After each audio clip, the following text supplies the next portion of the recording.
Buenas Bueno, tardes, profesor, ¿cómo estás? un placer, una alegría. Nosotros Compartir. más Hola, también por tenerte. Hola, Esteban. Me alegra verte también. Esteban, ya sabes que será tu presentador y tu interlocutor. Sí, así es, así es. Le Como, veo. como son las 7:05, si va entrando más gente, que vayan entrando, pero vamos a empezar. Bienvenidos, benvinguts tots aquesta tarda. Tenim un convidat excepcional. Muchas gracias, profesor Costas, por estar con nosotros, que ens parlarà del llibre aquest, de Laberintos de la Prosperitat. Jo, perdoneu, perquè tot el rato anava posant de prosperitat i ahir em vaig adonar que no era de prosperitat, sinó de la prosperitat. És un petit error meu. Bé, en tot cas, crec que la xerrada d'aquesta tarda pot ser interessant. Esteve Noval el coneixeu perquè està amb les nostres xerrades habitualment. És un vell amic. Ara viu a Vilassar, era barceloní, però s'ha tornat maresmenc. És el que està al darrere, per explicar-vos una mica a tots, a darrere això de la barca aquesta que porta els Reis a Mataró el dia dels Reis. Quan venen els Reis venen en barca i venen amb una barca que em sembla que l'Esteve se n'en cuida. En tot cas, l'Esteve és economista, va ser professor d'Economia a la Facultat de Dret molts anys a la Universitat de Barcelona. Deixo la paraula perquè presentis el professor Costas i el llibre i tot el que puguis fer aquesta tarda. Endavant, Esteve. Moltes gràcies. Bona tarda a tots i bona tarda, Anton. Bé, us presentaré primer una referència bibliogràfica molt curta i després ja entrem directament en el llibre. Anton Costas va néixer a San Pedro de Matamá, que és una parròquia del municipi de Vigo. Sempre ha exercit de gallec i de català, o sigui que té com a doble nacionalitat. Ara poder exerceix d'espanyol, això encara no ens ho explicarà. És fill acadèmic de dos mestres importants, el Fabià Estapé i Ernest Lluch. Ha seguit la seva tradició a la càtedra de Política Econòmica a la Facultat de la Universitat de Barcelona.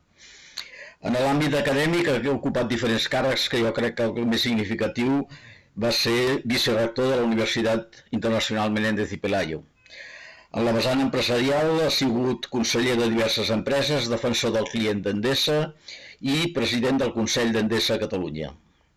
Ha sigut també president del Cercle d'Economia, una de les presidències més reeixides. Avui, precisament, tanca a Sitges la reunió del Cercle. Ha combinat sempre la rigorositat acadèmica i la docència amb els mitjans i amb la difusió dels mitjans de comunicació. Ha escrit El País, El Periódico, La Vanguardia, ha estat en moltes tertúlies de televisió i ha estat molt entrevistat. És impossible referenciar tota la seva obra escrita, però com que estem en un tema que ha fet conjuntament amb José Carlos Arias, citaré només els 3 llibres fets conjuntament. La Torre de la Arrogancia, 2012, La Nueva Piel del Capitalismo, 2016, i El Laberinto de Prosperitat, a 2021. Només amb els títols ja veieu una mica per on va els temes que li interessen en aquests moments a Anton Costas. Des del 28 d'abril del 2021 és president del Consejo Económico Social d'Espanya. Bé, amb l'Anton hem compartit durant molts anys l'ascensor i les escales, perquè estàvem al mateix edifici de la Facultat Econòmiques, però ell estava al pis de dalt i jo estava al pis de sota. I recentment ha rebut un títol que em sembla molt interessant, amb el que hi estic totalment d'acord. Iván Redondo el va anomenar a La Vanguardia del 28 de març el savi de Vigo, el sabio de Vigo. Jo crec que, i estic totalment d'acord amb l'Iván Redondo, és el títol que mereix i que contesta. Bé, això per la biografia. Comencem. Jo volia primer fer una reflexió personal del llibre de Tom Costas, que és la reivindicació que fa a les pàgines 48 i 244 del terme economia política. El nom de les coses és important. Tota la meva docència ha estat a la Facultat de Dret explicant economia política, seguint la tradició de dos mestres importants, que és en Josep Lluís Sureda i Josep Maria Bricall. Bé, avui l'assignatura es diu Economia a seques. Sembla que la paraula política junt amb economia, en una part important de la nostra acadèmia, els hi fa molta por. Per tant, agraeixo aquesta reivindicació i em sembla que és important mantindre-la. El nostre departament també es deia Departament d'Economia, Política i Hisenda Pública, i tenia un per què. I el per què està en el llibre del Ton Costas. Bé, jo crec que en aquest llibre tenim una mostra molt rigorosa i molt pragmàtica del que ha passat en el capitalisme durant les últimes dècades. I, a més, no solament hi ha un anàlisi rigorós i un diagnòstic del que ha passat, sinó que s'assenyala el rumb cap a la construcció d'una gran transformació que va cap a la direcció d'un nou contracte social. Les últimes paraules del llibre crec que resumeixen molt bé i per això les llegiré i a partir d'aquí podem començar a parlar. Les últimes paraules del llibre diuen el següent. Hay que sacar fruto de estas lecciones para construir un nuevo contrato social para el siglo XXI. Un contrato social que, por un lado, revitalice la capacidad de innovación de la economía y su orientación hacia la digitalización y la descarbonización. Y por otro, introduzca nuevas políticas e instituciones que repartan mejor los costes de próximas crisis y pandemias entre empresas, trabajadores y Estado. Estas nuevas políticas e instituciones han de lograr que el crecimiento traiga prosperidad colectiva. Se trata de civilizar el capitalismo postpandémico, porque cada vez está más claro que, de lo contrario, la alternativa será una espiral nefasta de cólera social, retroceso democrático i noves crisis econòmiques. Aquest és el contingut del llibre. La pregunta primera és, això està escrit abans de la guerra d'Ucrània. La guerra d'Ucrània i els seus efectes no són civilitzadors en absolut. Jo no sé si aquest fet ha canviat o pot canviar el rumb que pretenda el llibre Ton. ¿Cuál es tu opinión, Ton? Buena tarde, ¿no?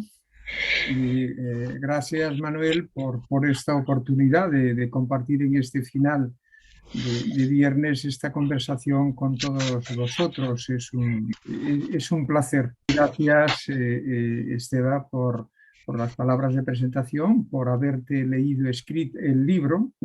Siempre es muy gratificante el tener lectores y lectores como tú, ¿no? Cuando uno ha escrito un ensayo como este. La guerra de Ucrania sí cambia un poco el análisis, si cambia el análisis y un poco el pronóstico que hacemos. La verdad es que es aún temprano para poder hacer análisis y prospecciones de los impactos que va a tener la guerra de Ucrania. Pero al menos en una primera respuesta tentativa que doy a tu pregunta es que creo que no, que más bien acentúa y acelera tendencias que ya estaban con anterioridad a la crisis pandémica, que se acentuaron también durante la crisis y que creo que ahora con la guerra probablemente se van a acentuar. ¿De qué tendencias estoy hablando? Para no alargarme, yo al menos veo tres.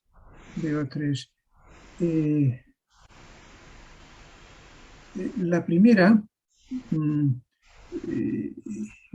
que fue muy clara a partir de cómo vivían esto. Yo creo que las crisis tienen en general dos tipos de lecturas, dos tipos de lecturas. Las crisis, en primer lugar, son momentos donde aparece de forma más clara los límites las grandes crisis, ¿eh? Las grandes crisis. En este sentido, el capitalismo es maníaco-depresivo, ¿no? Es un sistema que tiene fases de euforia, fases de depresión, pero eso es lo normal. Pero hay momentos de grandes crisis. Creo que la de 2020, la de la pandemia, es, a mi juicio, una de esas grandes crisis. Una de autores diferentes, especialmente historiadores, la denominan de forma diferente. Una gran historiadora británica hablaba de como una bisagra de la historia, en el sentido de bisagra que hace mover a la historia de una situación a otra, ¿no?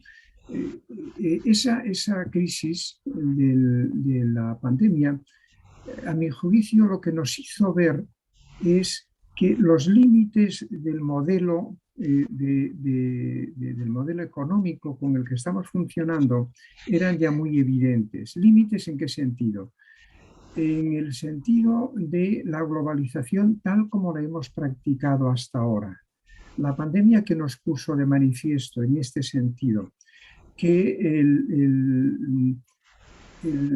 la orientación a la optimización del funcionamiento de la economía, que ha sido el criterio que durante los últimos 20, 30 años ha dominado en las empresas y en el conjunto de la economía. Optimizar significa, esto es un sinónimo de la palabra eficiencia también económica, es decir, utilizar los recursos que tienes de una manera totalmente eficiente. ¿Qué te hace la pandemia? Que al lado de la optimización ahora te obliga a considerar también la seguridad en los suministros, la seguridad, esto en términos de salud. Si me veis, la pandemia trae en primer lugar un reequilibrio entre la prioridad que habíamos dado a la optimización de la economía, a la eficiencia de la economía, nos obliga a reequilibrarla introduciendo una segunda prioridad, la idea de seguridad. Bueno, en este sentido, la crisis de la guerra de Ucrania nos introduce esa prioridad por la seguridad en una dimensión diferente, en la dimensión de las fronteras, en la dimensión de la geopolítica, si queréis, en la dimensión existencial. Existencial, a los que tenéis edad suficiente para recordar cómo vivimos en el año 1962 la instalación por Rusia, por Khrushchev, en Cuba de misiles, y cuando John F. Kennedy, en una jornada histórica, le dice a Khrushchev o que retira de inmediato aquellos misiles de la isla de Cuba o que aprieta el botón rojo de la guerra nuclear, la amenaza de Kennedy. Bueno, Khrushchev entendió aquella amenaza y se retiró.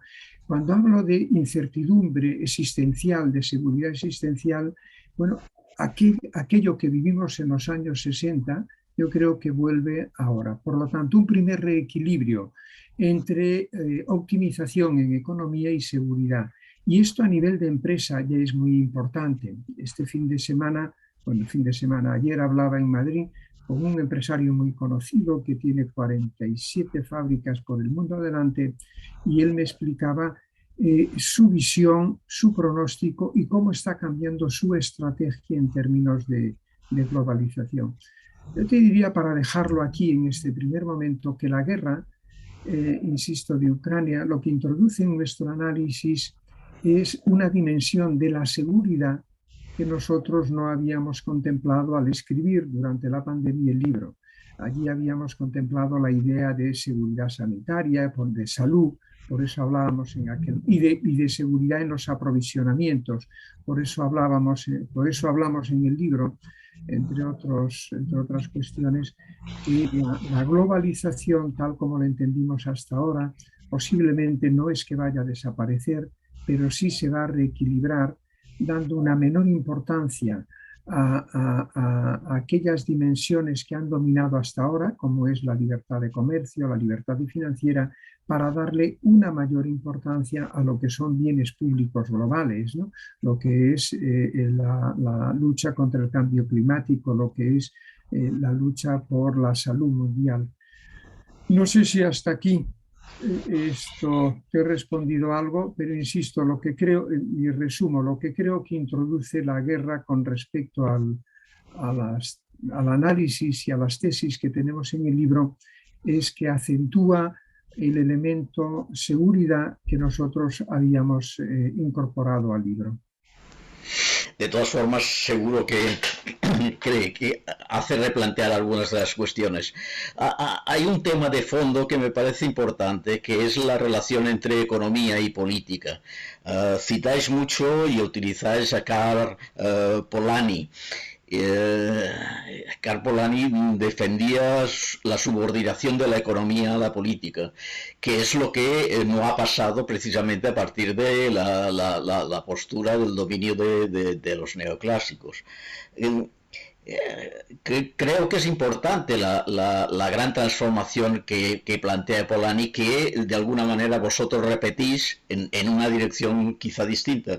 Pero no sé hasta qué punto las posturas de Polanyi y las vuestras son las mismas. Recuerdo simplemente que Polanyi plantea la distinción entre mercancías reales y mercancías ficticias, y habla de mercancías ficticias de la tierra, el trabajo y el dinero. Y es difícil aceptar el dominio de la economía sobre la política teniendo en cuenta estas premisas. ¿Cómo veis el planteamiento de la transformación de Polanyi en vuestro planteamiento, y cuál es la relación entre economía y política, o cómo se puede romper este dominio de la economía sobre la política y equilibrarla? Déjame volver un poquito a la pregunta y a la respuesta que daba antes sobre los impactos un poco de la guerra, que os hablaba de cómo pienso que la prioridad que tenemos que dar tanto en el ámbito de las empresas como en el ámbito de la sociedad en general a la seguridad va a ser un elemento importante que va a alterar mucho los equilibrios y también los objetivos. Hoy hablábamos al final de la mañana, al cerrar la reunión de Sitges, le sigo llamando Sitges, la reunión anual del Círculo de Economía, que hasta hace 2 años se hacía en Sitges, pero ahora se hace aquí en Barcelona. El presidente Pedro González hablaba y la presidenta de la Comisión Europea, Ursula von der Leyen, hablaban de la autonomía estratégica, ¿no? Este es un concepto que se ha colado ahora, desde hace muy poco, ¿no? ¿Qué significa autonomía estratégica? Es una dimensión de esa seguridad de la que os estoy hablando, que cobra una importancia fundamental. Autonomía estratégica significa en este terreno que ya no podemos confiar de forma absoluta, no diría prioritaria, pero al menos de forma absoluta, que tus necesidades de todo tipo pueden ser cubiertas por las redes globales de aprovisionamiento. Has de tener una cierta autonomía para cubrir, autonomía estratégica, autonomía para cubrir tus necesidades, ya sean industriales, de aprovisionamiento, alimentarias, cualquier otro tipo. Has de tener una cierta capacidad propia. De propia no significa necesariamente nacional, pero sí europea, ¿no? Os insisto en esto porque yo creo que esa dimensión seguridad es nueva en los últimos 30 años en la economía y va a obligar, insisto, a reequilibrios entre globalización versus políticas nacional europeas. ¿Qué son los fondos europeos, los Next Generation? ¿Qué son sino una reivindicación nueva y sorprendente de las políticas industriales? Si hablásemos de política industrial en febrero del 2020, probablemente la persona que estuviese hablando de política industrial sería vista por muchos en la profesión y en la propia política económica como un tipo, un sujeto, una persona de un viejo mundo. Hoy no, la política industrial, la política de innovación es un término de uso común en el ámbito de los responsables de las políticas públicas. También lo es un nuevo reequilibrio entre mercado y Estado. hasta febrero del 2021, la idea dominante, no digo la única, pero la dominante, es que los mercados tenían capacidad por sí solos para lograr no todos, pero una gran parte de los objetivos un poco que tenemos en la vida. Hoy, sin embargo, estamos comenzando a dar una importancia nueva al papel del Estado en la economía, no por la vía de la redistribución, que esa ya está consolidada, habrá que mejorarla.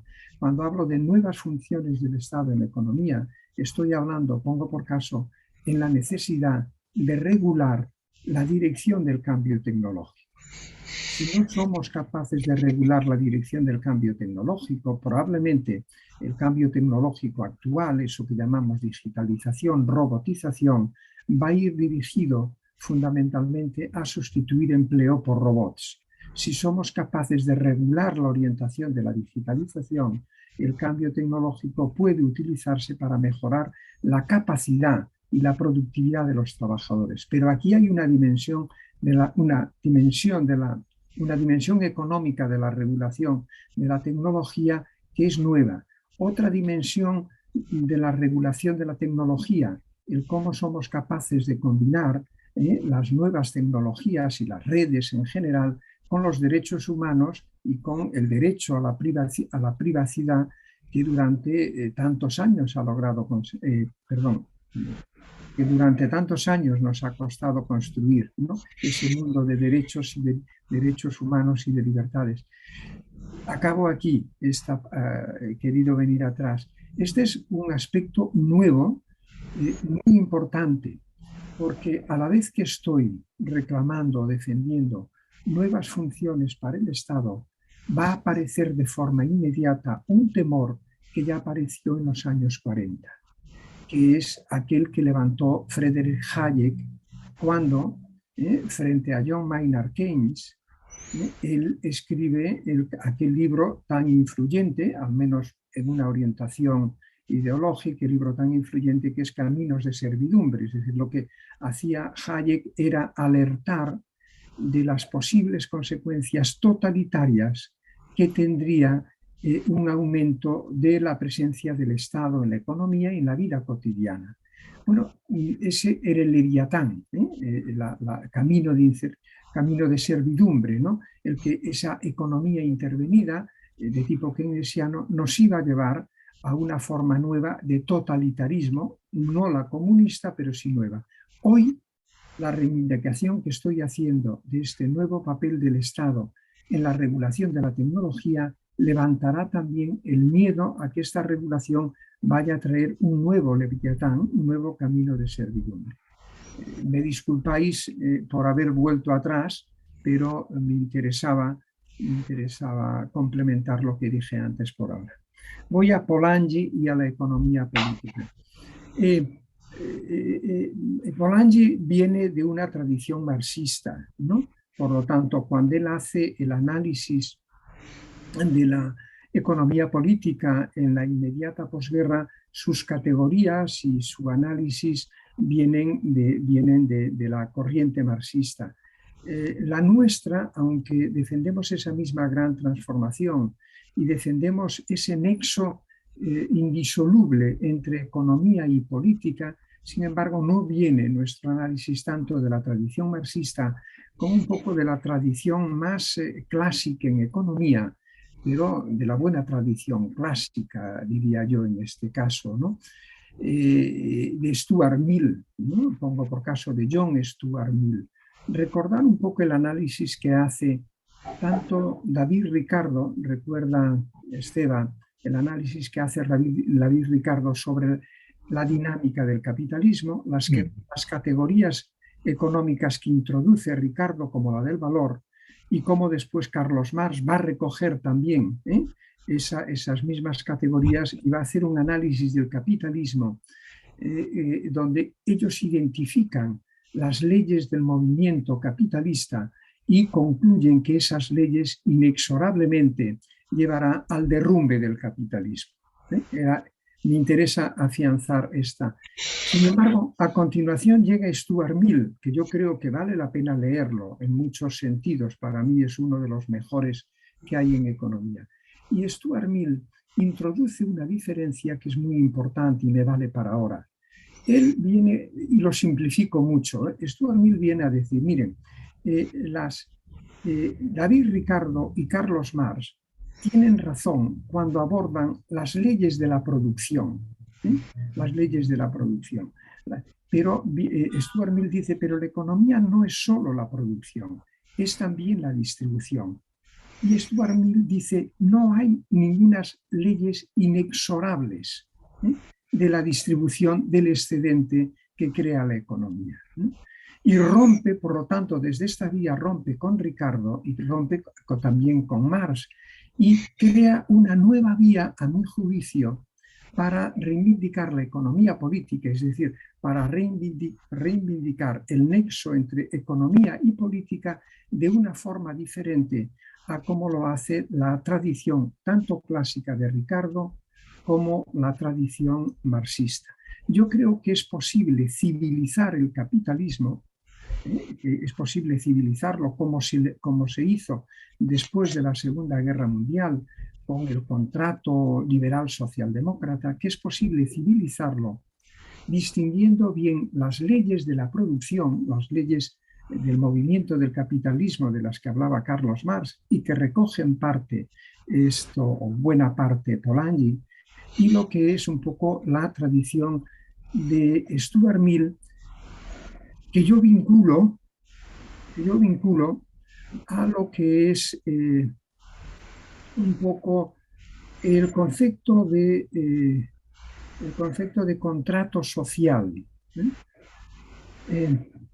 La pregunta aquí es, ¿cómo nos imaginamos cada uno de nosotros, los que estamos ahora en esta conversación, cómo nos imaginamos el pegamento, dejármelo decir metafóricamente, el pegamento que una sociedad pluralista, una sociedad liberal en este sentido como la nuestra, necesita, el pegamento que una sociedad de este tipo necesita para funcionar armoniosamente, para que las diferencias entre nosotros de todo tipo no lleven a conflictos sociales de tipo disruptivos, de tipo o esto o lo otro, para que la economía de mercado funcione de forma que genere prosperidad inclusiva. ¿Y qué pegamento necesitamos para que la democracia no caiga o no derive en la barbarie del autoritarismo? Cuando hacemos esta pregunta, ¿qué tipo de pegamento necesitamos? Tenemos dos respuestas posibles. Una es la tradición contractualista en la filosofía moral y en la filosofía política y en la filosofía económica de Stuart Mill. Es la tradición contractualista. Imaginar de inicio unos contratos sociales en el seno de la sociedad liberal, unos contratos sociales que nos comprometan los unos a los otros. Bueno, esa misma tradición viene en el ámbito de la sociología de Rousseau o viene en el siglo XX de la tradición de John Rawls, con su gran libro, del filósofo político y del filósofo moral John Rawls en su gran libro La teoría de la justicia. Por lo tanto, yo no conecto tanto en la idea de economía política con la tradición marxista, insisto, sino que conecto más con la tradición clásica que viene, por un lado, a mi juicio, de Stuart Mill, diferenciando producción de distribución, y con la tradición contractualista que viene un poco de la filosofía moral y política. Sí coincido en Polanyi en que de nuevo volvemos a necesitar una gran transformación en el sentido de no tanto someter la producción, las leyes de la producción, no tanto de someterlas a una regulación estricta, sino de diferenciar entre producción y distribución. Me quedo aquí a la espera de tu contrarréplica. Es complicado. Estamos hablando de lo profundo de la economía. Es el momento para eso, ¿no? Decía de Maynard Keynes que hay dos aproximaciones de los economistas un poco a la economía. Uno es la que él llamaba dentist approach, la aproximación del dentista, dice, son profesionales fundamentales porque te pueden parar un dolor de muelas que en momentos determinados es muy importante. Dice, pero la dentri-chapeau, la aproximación del dentista, decía que Keynes no es capaz de visualizar el conjunto, holísticamente, el sistema, en momentos de cambio muy importantes. Yo creo que en este momento es necesaria una cierta aproximación holística, porque de lo contrario, pues caemos un poco, que son necesarias, pero en aproximaciones o respuestas a problemas concretos, pero sin ver bien la totalidad del mundo en el que estamos. Yo para ver bien la totalidad iría otra vez a tu libro. En tu libro, en la página 206, presentas el famoso cuadro de los tipos de contratos. Haces dos ejes, no sé si la gente ha leído el libro, pero si lo hayas leído podéis coger la página. Dos ejes, el eje vertical es entre la economía abierta y la economía cerrada, y el eje horizontal es entre la filosofía de la solidaridad y la filosofía del individualismo. Y aquí defines 4 casillas y tomas postura en una de las 4. La primera es la continuar como estamos, la segunda sería el del nacionalismo más cerrado, la tercera la llamas la de la redistribución y la cuarta es la que cogéis vosotros como opción o como rumbo. Y me gustaría discutir estas 4, sobre todo veo que en la tercera, que es importante, que es la que plantea una filosofía de solidaridad con una política de redistribución, y básicamente hablas de la renta básica como un elemento de redistribución. Yo creo que la renta básica es algo más que un elemento de redistribución, y está muy en la línea de la gran transformación que planteáis vosotros, porque la renta básica, aparte de ser una redistribución, es una redistribución incondicional, y esto es importante, y además actúa sobre la libertad de los individuos en el momento de contratar. Y esto puede ser un acicate para la gran transformación que proponéis vosotros. Yo me gustaría que contestaras a esta reflexión, es decir, no entender la renta básica como un elemento puramente de redistribución económica, que lo es, sino verla más como un elemento que puede dar pie a poner en juego la actual estructura de los contratos que están en un momento de dominio, que aquí yo vuelvo a Adam Smith. Adam Smith planteaba la importancia del intercambio, pero entre ciudadanos con una estructura de valores, y entre estos valores había la libertad y la situación de no dominio.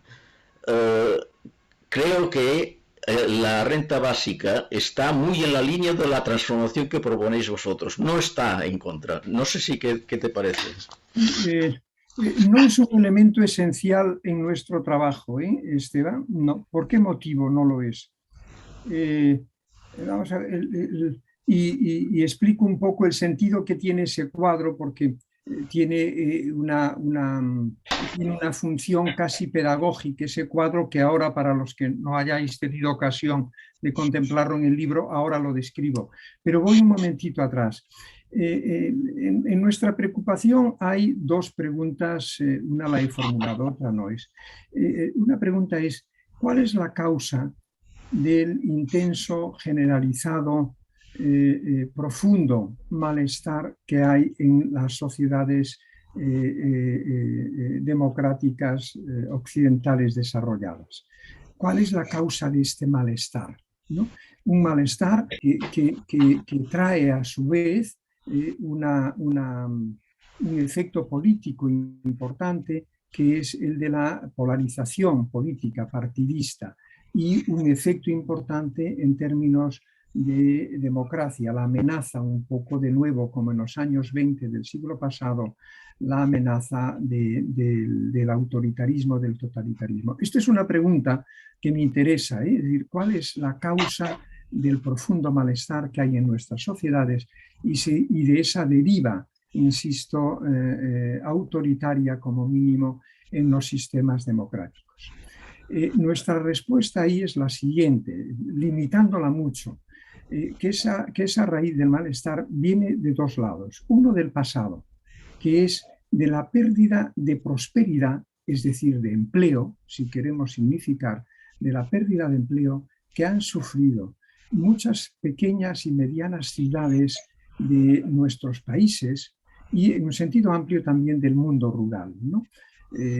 Una expresión en España es Los lunes al sol, la película, me interesa porque está rodada en Vigo, que es mi ciudad, ¿no? Y una mediana ciudad muy próspera en los años 60-70 y que sin embargo a partir de los años 80 y 90, con ese proceso que fue un poco la desindustrialización, la reconversión industrial, la globalización, perdió prosperidad, es decir, perdió empleo, perdió prosperidad inclusiva, ¿no? Eso sucedió en Detroit, eso sucedió en el norte de Inglaterra. Creo que eso está detrás, y esto está muy documentado ya, detrás de una buena parte del voto que tuvo Donald Trump en Estados Unidos, especialmente en las zonas desindustrializadas. Por lo tanto, mi primera parte de la respuesta, ¿cuál es la causa del profundo malestar que hay en las Manresas del mundo adelante, por decirlo así?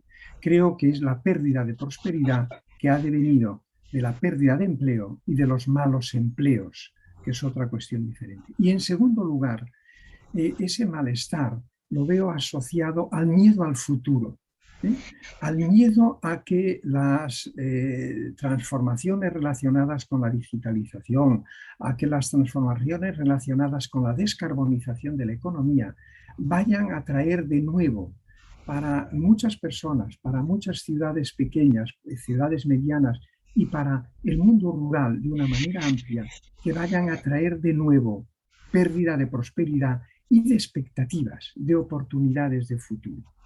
Si me aceptáis, en principio, solo como para la conversación, que esto es una de las causas, no la única, pero una de las causas de este malestar, y que tiene mucho que ver o con la pérdida de empleo, o con la falta de empleo, con la pérdida de empleos, con los malos empleos y con el temor a no tener empleo en el futuro. Lo que hay en el libro, y a veces no queda de forma muy clara, lo que hay en el libro es una tesis importante. Necesitamos más empleos para más personas en más lugares del país. A mi juicio, si los gobiernos democráticos no son capaces de responder a este reto en los próximos años, en los años que tenemos por delante, nuestras sociedades estarán muy convulsionadas y el sistema político democrático tendrá una deriva muy fuerte hacia el autoritarismo. Pero insisto, hay una tesis de fondo en el libro que después de haberlo escrito y de ir hablando de él, te das cuenta que debería estar debería tener más relieve. Necesitamos más empleos para más gente en más lugares del país. Si me aceptáis esto, la cuestión es entonces, ¿y cómo lo conseguimos? Voy al gráfico ahora. El gráfico es una manera pedagógica, sencilla, de querer identificar cuáles son los caminos para lograr este objetivo, que es la idea de laberintos de la prosperidad. ¿Cómo conseguimos de nuevo la prosperidad para todos saliendo de este laberinto que es el cuadro? Y el cuadro tiene dos ejes. Uno, el eje tradicional. Personas, desde vuestro punto, desde vuestra visión, personas que prefieren luchar, esforzarse, construir una sociedad con una filosofía social, si no de tipo igualitario, al menos sí de tipo solidario, ¿no? Una filosofía social y política de tipo solidario y con un estado de bienestar fuerte. Y en el otro extremo ponemos a aquellas personas que de forma legítima prefieren vivir en una sociedad con una filosofía social y también moral de naturaleza un poco más individualista y con un estado de bienestar que exista, pero que no sea, a su juicio, demasiado fuerte. Este eje horizontal es el eje tradicional izquierda-derecha. Cada uno de nosotros, si le hacen esa pregunta, ¿qué tipo de sociedad, en qué tipo de sociedad usted prefiere vivir? ¿Qué tipo de estado de bienestar quiere tener? Pues nosotros nos iremos poniendo a lo largo de este eje, ¿no? Las izquierdas por aquí, las derechas por aquí. Lo que introducimos es un segundo eje, y decimos, vamos a ver, personas que sean partidarias de una economía abierta, de libertad de mercado, de globalización, si se quiere, los pongo aquí arriba. Y personas que legítimamente quieren una economía de mercado, pero sin embargo con elementos de protección, ya sea arancelaria o no arancelaria, y con una cierta intervención del Estado reguladora de muy diverso tipo. Y de nuevo, todos nosotros los que estamos aquí probablemente nos distribuimos a lo largo del eje vertical. Cuando combinamos estos dos ejes, nos aparecen cuatro celdillas. Cuatro celdillas. Cada una de ellas representa, a mi juicio, de una manera muy genérica, un contrato social. El primer contrato social, el tradicional, el que hemos vivido estos 30 años, bueno, aquel que va hacia la idea de que los mercados libres, la economía abierta y una sociedad con una filosofía individualista es un buen contrato social, y hemos visto los resultados de eso. El segundo contrato social que se nos está ofreciendo es un poco el America First, es decir, primero los nacionales y después ya veremos cómo engarzamos la economía nacional en la economía global. Es un poco America First de Trump, tiene muchas variedades, pero ahí la idea es, vamos a buscar más empleos para más gente en mayores lugares del país, en las Detroit de turno, en los condados de Estados Unidos que han perdido prosperidad, vamos a buscarlos a través de un cierto cierre de la economía, trayendo los empleos que las empresas americanas han llevado fuera, traerlas de nuevo. Eso es un poco el segundo contrato social que hay. El tercero sería el que viene la redistribución, es decir, tenemos un problema de desigualdad, vamos a hacerle frente a través de una mayor redistribución, ¿no? En un sentido amplio de la palabra. Y dentro de esos instrumentos de redistribución aparece la renta básica universal. ¿Cuál es aquí mi pregunta? Si yo voy orientado a ver cómo construyo mejores empleos para más gente en más lugares del país, la redistribución por sí sola no me resuelve el problema del empleo. Me resolverá otro tipo de problemas. Me resolverá problemas de pobreza, me resolverá problemas de igualdad en diversos ámbitos o dimensiones de la igualdad, pero no me resuelve el problema del empleo.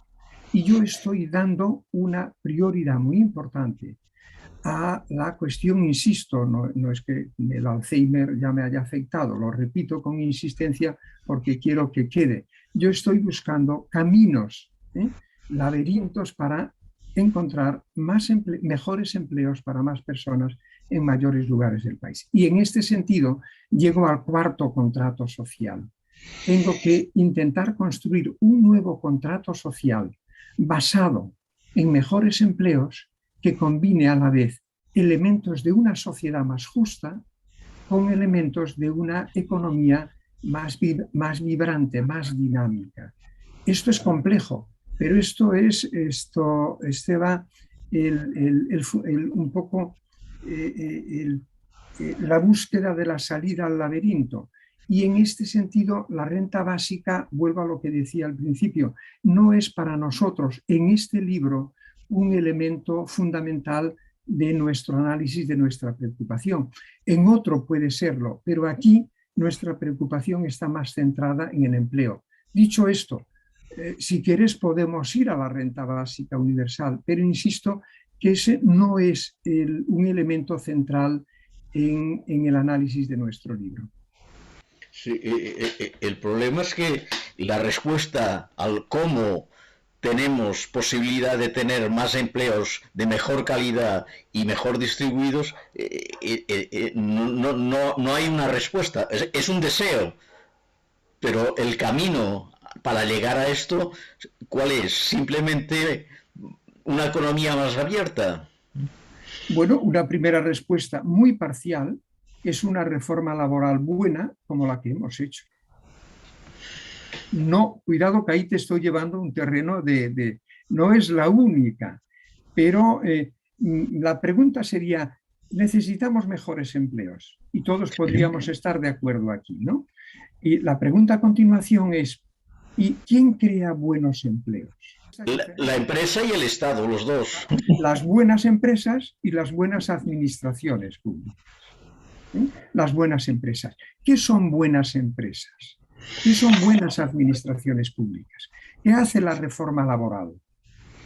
Crear, a mi juicio, más que crear, porque no la crea, creo que alimenta una nueva cultura empresarial y de las administraciones públicas que intenta romper ese círculo vicioso de la temporalidad en el empleo.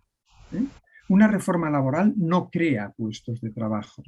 Una reforma laboral puede, en una economía con capacidad para crear empleo, una reforma laboral como la que hemos hecho puede mejorar la calidad de los empleos. Y creo que esto está ocurriendo. De una manera clara, además, ¿no? Que está ocurriendo. Pero este solo es un vector. Yo ahora, en mi función de presidente del Consejo Económico y Social de España, una de las funciones que tiene el Consejo por ley, una de las funciones es que tiene a la vez el privilegio y la obligación de hacer dictámenes sobre todos los anteproyectos de ley que el Gobierno presente al Parlamento antes de entrar en el Parlamento. Todos los anteproyectos de ley tienen que tener al menos dos tipos de dictámenes antes de entrar en el Congreso. Uno, el del Consejo Económico y Social, y otro el del Consejo de Estado. Formo parte de ambos, uno como presidente y otro como consejero de Estado. ¿Por qué hago referencia a esto? Porque hoy estamos introduciendo en el Parlamento y dictaminando, el Parlamento no dictamina, discutiendo y aprobando leyes que van dirigidas a intentar crear mejores empresas para poder tener mejores empleos. Y también reformas administrativas que obliguen a las administraciones públicas a crear mejores empleos. Bueno, esto es un poco el esfuerzo, insisto. Podemos llevar la conversación a los elementos redistributivos, a la renta básica, pero yo estoy intentando poner de relieve lo que considero que es objetivo prioritario del libro, que es por esa vía.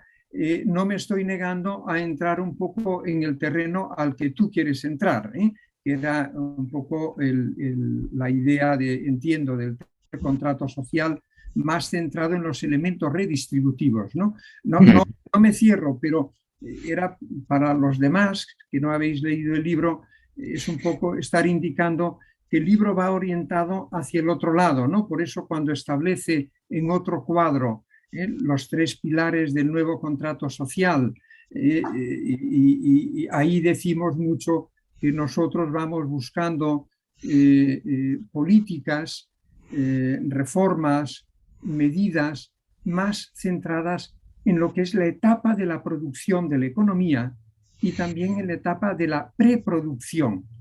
Y no nos dirigimos en este libro tanto a la dimensión redistributiva que hemos abordado en un libro anterior que era La nueva piel del capitalismo. Aquí vamos, insisto, intentando buscar una salida al laberinto en la que nos ha metido una economía en que en los 30 últimos años, a través de una serie de tendencias de la economía, ha castigado de una manera tremenda el empleo.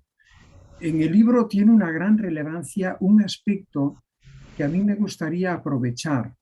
Nosotros damos una gran importancia a la política de defensa de la competencia y a la política de nuevo antimonopolio.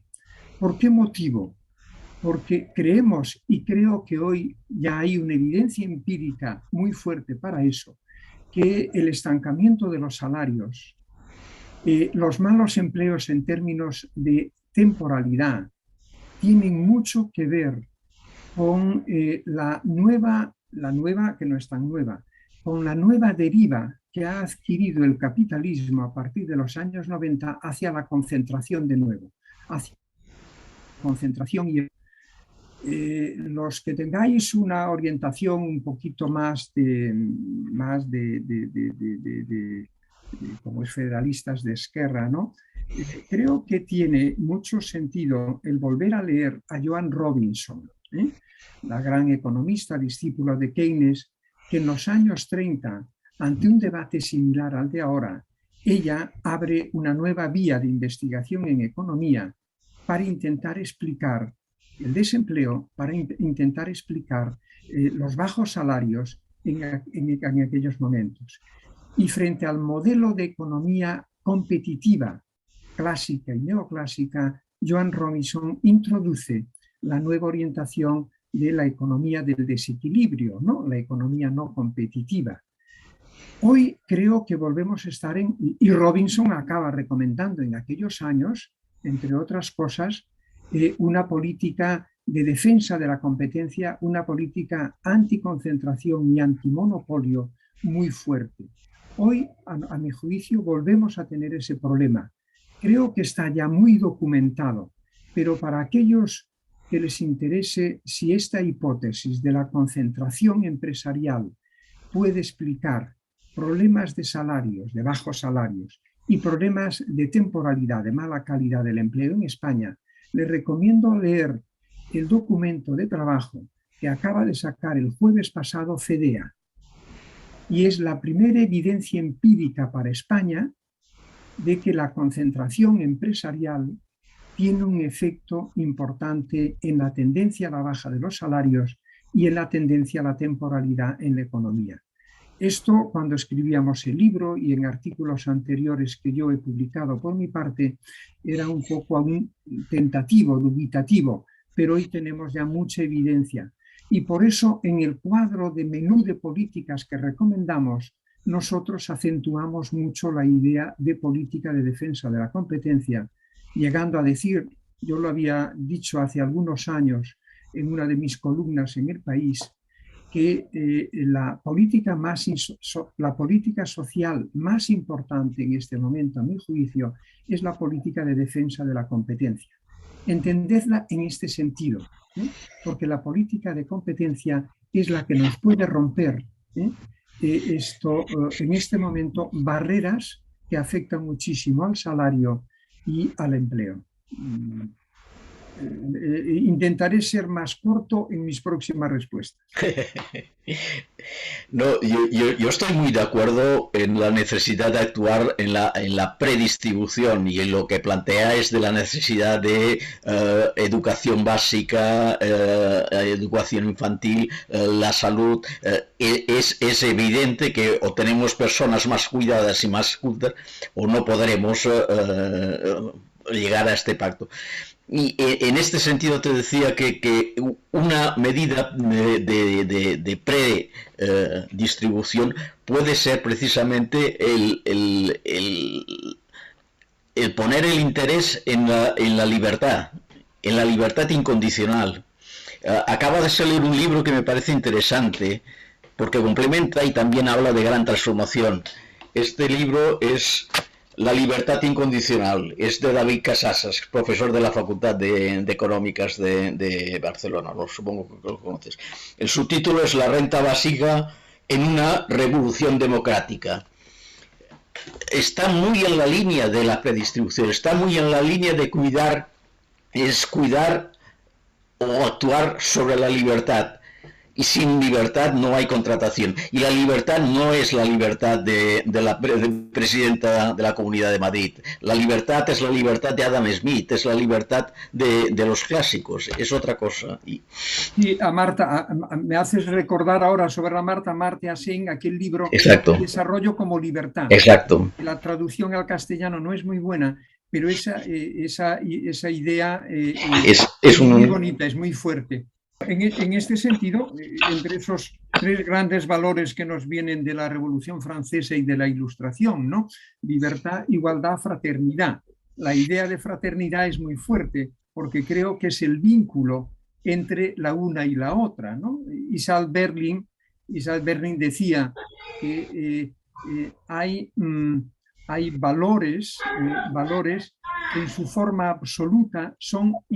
Hay valores, no recuerdo ahora cómo le llama él, pero hay valores que son esenciales, pero que perseguidos de forma absoluta, pero que no se pueden perseguir de forma absoluta, porque son incompatibles con otros valores fundamentales.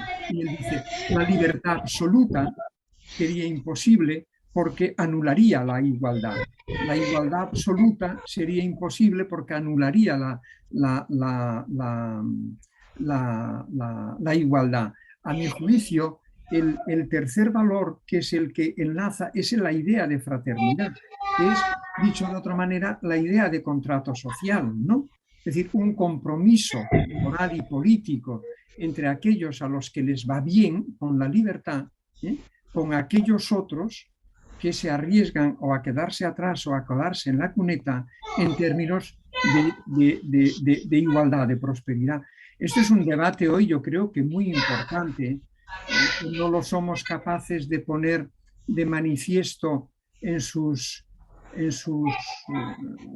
no sé cómo decirlo, en sus pilares fundamentales, pero es un debate muy importante. David tenía aquel libro inicial, David Casasas, ¿no? La ciudad quemada. La quemada, fantástico, ¿no? Y sigue un poco en esa línea, ¿no? Son esas grandes reflexiones que necesitamos. ¿Sí? Bueno, yo creo que Adam Smith es el autor clásico más citado y menos leído. Llegué en mis últimos cursos, antes de jubilarme, a dejar una opción para aprobar la asignatura, que era leer la teoría de los sentimientos morales y la riqueza de las naciones y hacer 2 sesiones personales conmigo comentando los libros. Y con esto yo daba por aprobado el curso y muy superior a todos los conceptos de PIB y que se pueden dar en un programa de economía política. Lo hacía Heilbronner. Es fantástico. En sus clases, pero lo hacía Heilbronner, hacía eso con sus alumnos, quiero decir. Sí. Digues, Manel. No, que potser seria hora, ja que són les 8 tocades, de que si els assistents volguessin intervenir per dir alguna cosa més, per em sembla perfecte. Algun altre tema del que és això. Paraules, si hi ha algú que les té, i si no ja començaré jo, però vull dir, a veure si hi ha algú que té alguna cosa. Rafa, que estàs aquí atent, molt atent, el Rafa Barba, que ens acompanya avui. Yo, profesor Costas, hay un tema que no he llegado al final del libro, pero en la mitad del mismo hacéis un gran debate o una gran reflexión sobre democracia y capitalismo y los modelos que se pueden establecer y la tentación existente en la actualidad de pensar que puede ser más eficaz un sistema sin democracia o no, el dilema chino, o cuando explicáis que hay países democráticos como Corea del Sur o Nueva Zelanda que han resuelto el problema también avanzando. Parecéis optimistas y a veces algunos que somos ya mayores no lo somos tanto. Sería interesante que nos dieras alguna visión optimista de este dilema entre democracia y capitalismo. Sí, y en lo que es un poco la tradición occidental, ¿no? Son dos realidades que o van juntas, o de lo contrario producen sistemas diferentes, ¿no? Yo estudié en Barcelona, cuando vine a estudiar a Barcelona, uno de mis profesores fue Trias Fargas, ¿no? Y Trias, en su orientación liberal, Estoy hablando de ahora probablemente del año 74, cuando yo tuve a Trías en clase, probablemente era sobre el año 74. En aquel momento las economías occidentales estaban en crisis y mostraban una tendencia en términos de ciclo a la baja, ¿no? Y en términos democráticos, pues también algún pequeño problema. Y a la vez, las economías socialistas del bloque del Este estaban aún teniendo resultados en términos económicos, al menos tal como los medíamos, mejores que las occidentales. Y Ramón Trías, preocupado por esta situación, nos hizo leer un libro que el título era El coste de la libertad. Y yo creo que el autor era el coste. Entrando en Google, ahora probablemente viene de inmediato el autor, ¿no? Pero la tesis que ahora no me viene el autor, la tesis era que las economías democráticas, las democracias occidentales con economía de mercado crecían menos porque al ser más libres, al ser sus ciudadanos más libres, había un coste de la libertad. Y ese coste, en términos económicos, era crecer menos que las economías totalitarias del bloque soviético, ¿no? Eso era el razonamiento en aquel momento. Es decir, la democracia es importante, aunque hace crecer al capitalismo un poco menos, ¿no? Aquello unos años después quedó claro que la respuesta no era esa, era otra, ¿no? Hoy tenemos como en el horizonte una alternativa que podría ser similar, que es la idea de un modelo sociopolítico autoritario de raíz, digamos así, asiática, china, que parece dar unos resultados en términos de crecimiento económico y en términos también de reducción de la pobreza mejores que los que da el sistema democrático occidental. Tenemos un poco este dilema. Y a la vista del aumento de la desigualdad y la pobreza en las democracias occidentales, pues mucha gente puede preguntarse si no es mejor un modelo social y político autoritario, pero que sin embargo resuelva mejor el problema del progreso económico. Es una opción. Yo creo que pasará lo mismo, a mi juicio, que pasó en el caso de los países soviéticos.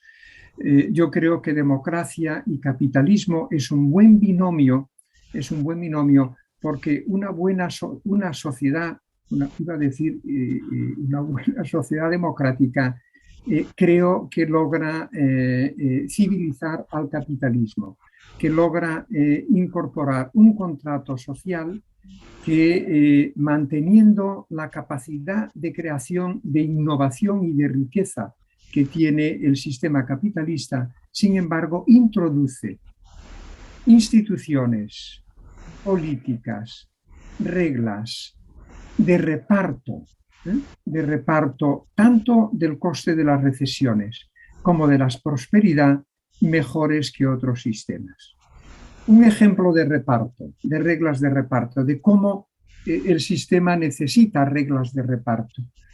En la crisis de 2008 y con anterioridad, la economía creció de una manera espectacular y la productividad también en los años 90 y en la primera década de este siglo. Pero sin embargo, ese crecimiento económico y el crecimiento de la productividad no vino acompañado ya de progreso social.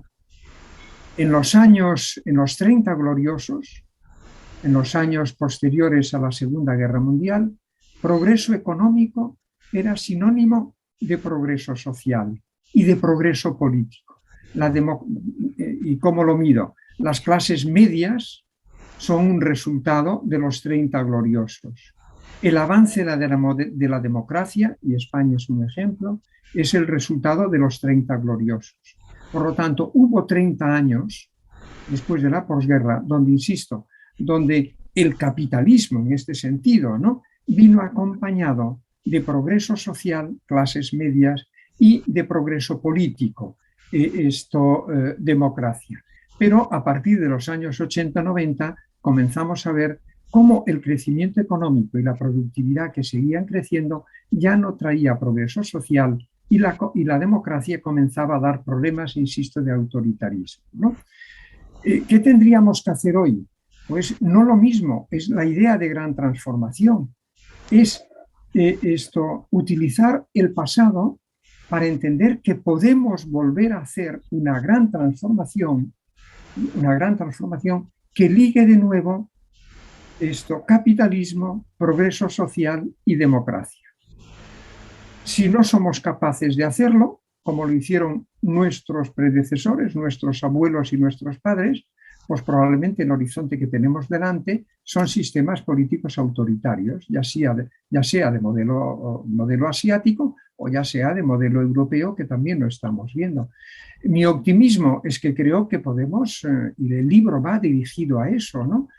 Creo que podemos volver a civilizar el capitalismo, podemos volver a utilizar el cambio técnico en beneficio de los trabajadores, de los ciudadanos y de los derechos humanos, que podemos aprovechar la descarbonización mejor de lo que hicimos con la desindustrialización, que la podemos utilizar también para crear más empleos para mejores personas en mayores lugares y además empleos verdes. Lo creo de verdad.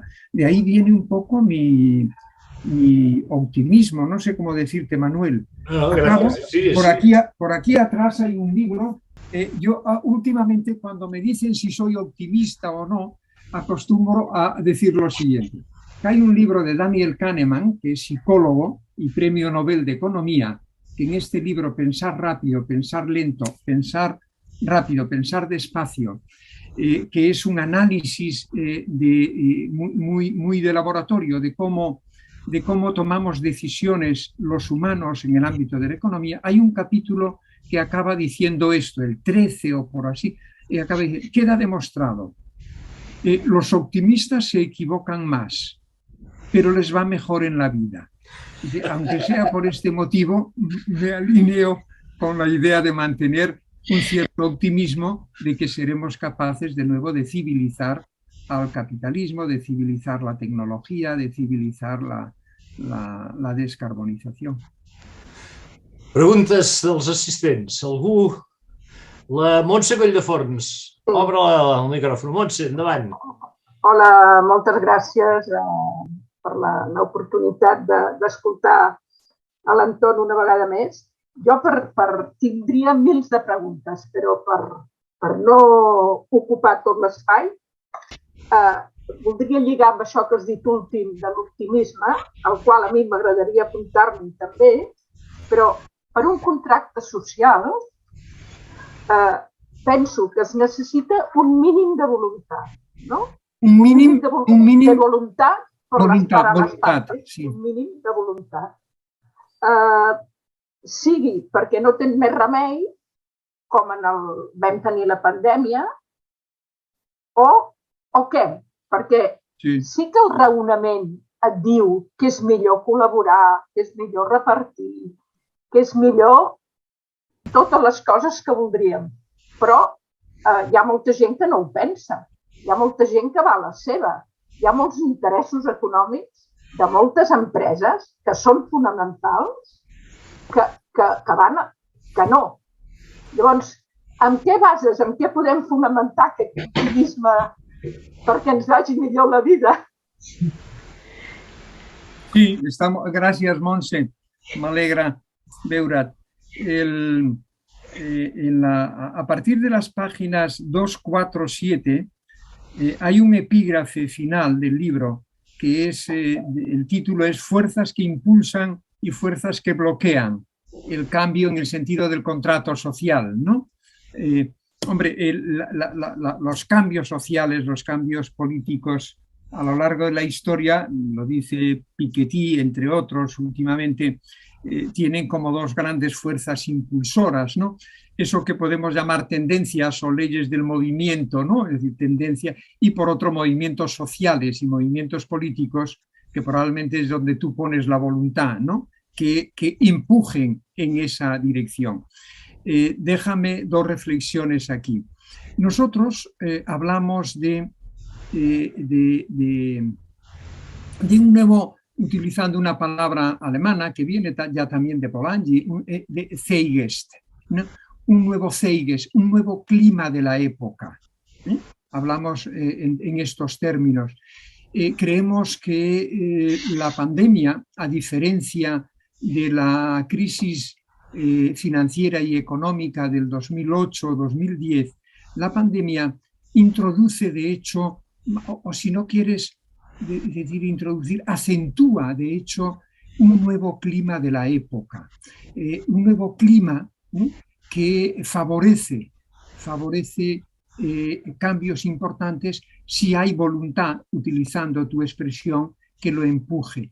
¿En qué sentido? Antes lo he dicho, la pandemia, con la ruptura de las cadenas globales de aprovisionamiento, os aseguro, yo ahora soy incompatible con todo, pero hasta hace unos meses estaba en 4 empresas relativamente conocidas y desde el Consejo nos planteábamos cómo teníamos que alterar nuestras decisiones de las empresas, una de ellas farmacéutica y que produce una de las vacunas, cómo teníamos que alterar nuestras cadenas de producción, distribución y de acceso a mercado a la vista de lo que nos estaba enseñando la pandemia. Os lo decía antes, nos obliga a un reequilibrio, espero que no sea un péndulo, ir de un lado para otro, pero nos obliga a un reequilibrio entre, por un lado, mantener economía abierta y optimización, y por otro, decía, seguridad de suministro, seguridad de acceso a los mercados. Esa idea de seguridad es muy potente, vuelvo a insistir, es muy potente. Hay un nuevo Zeitgeist.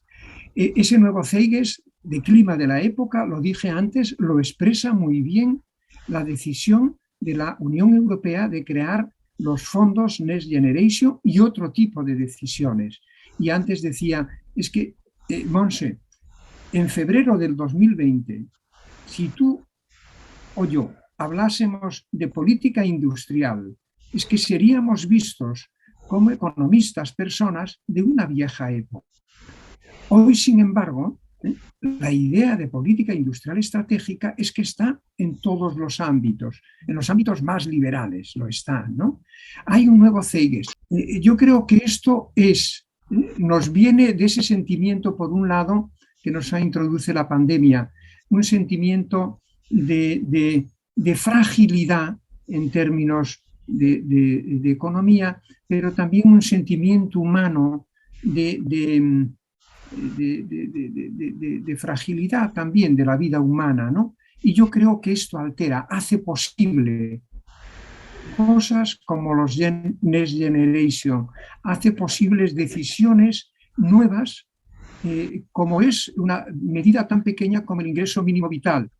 Tener en cuenta que el 73% de los españoles no la apoya, y si no la apoya, ¿cómo se ha logrado introducir?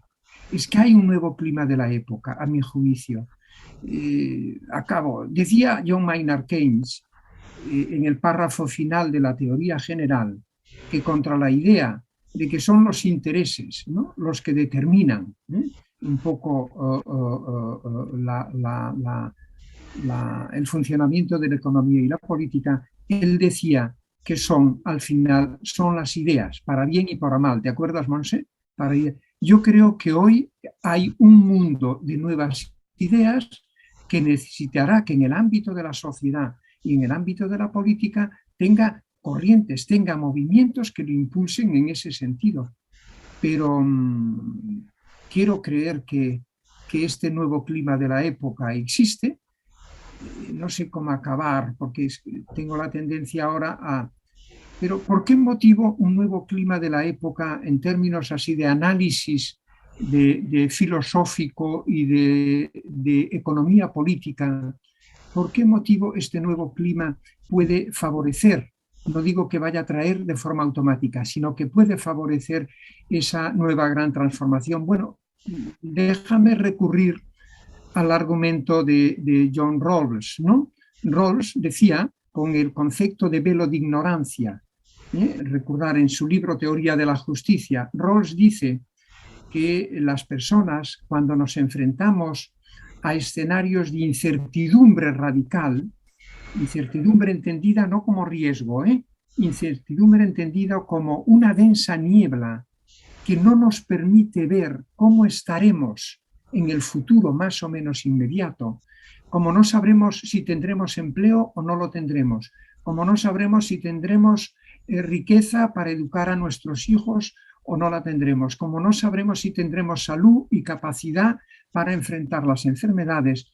John Rawls dice, aparece un velo de ignorancia que he llamado niebla, aparece un velo de ignorancia que al no permitirte ver cómo estarás tú en el futuro, te hace más proclive a decisiones de tipo colectivo. Esa es la explicación de por qué se crearon en los años 60, en los años 40, los seguros públicos de desempleo, los seguros públicos de sanidad, la sanidad universal, la educación universal. ¿Por qué se apoyó en aquellos años este tipo de bienes colectivos para enfrentarse a la incertidumbre que traía la Segunda Guerra Mundial? La idea es, en aquel momento hubo un velo de ignorancia que les hizo a todos ser un poco más racionales. Yo creo que hoy hay un cierto velo de ignorancia que en términos de economía política permite construir un nuevo contrato social porque hay muchas personas de diferente condición social que no saben cómo estarán en el futuro con la digitalización, con la descarbonización, con el cambio demográfico, y esto introduce una posibilidad, en términos de economía política, una posibilidad de un nuevo contrato social, pero no vendrá de forma automática. Necesitará fuerzas sociales y fuerzas políticas que lo impulsen. Més paraules. Algú vol dir alguna cosa més? Esteve? No, ja es pot tancar. Alguna cosa més tens penjada? Tens alguna cosa més en el pap, segur? No, agrair-li a Anton Costas l'esforç d'aquest llibre i dels anteriors i agrair-li també el seu optimisme, que això ens dona una injecció a tots també d'optimisme, o sigui que segueixi per aquest camí, que li agraïm moltíssim. Moltes gràcies, Esteve, i a tots vosaltres. És un plaer, no? Tindre l'oportunitat d'aquesta conversa, que no és molt quotidiana, no? Però nosaltres, professor Costas, anem fent.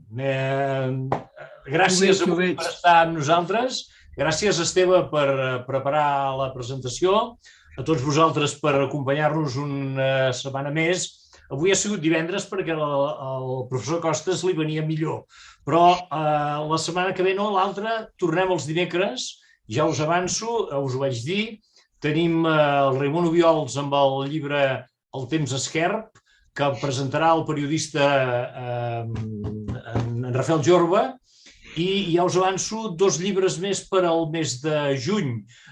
Primer tenim la biografia en Tarradellas que ha fet en Joan Escolies, que és un llibre interessant, i després una novel·la.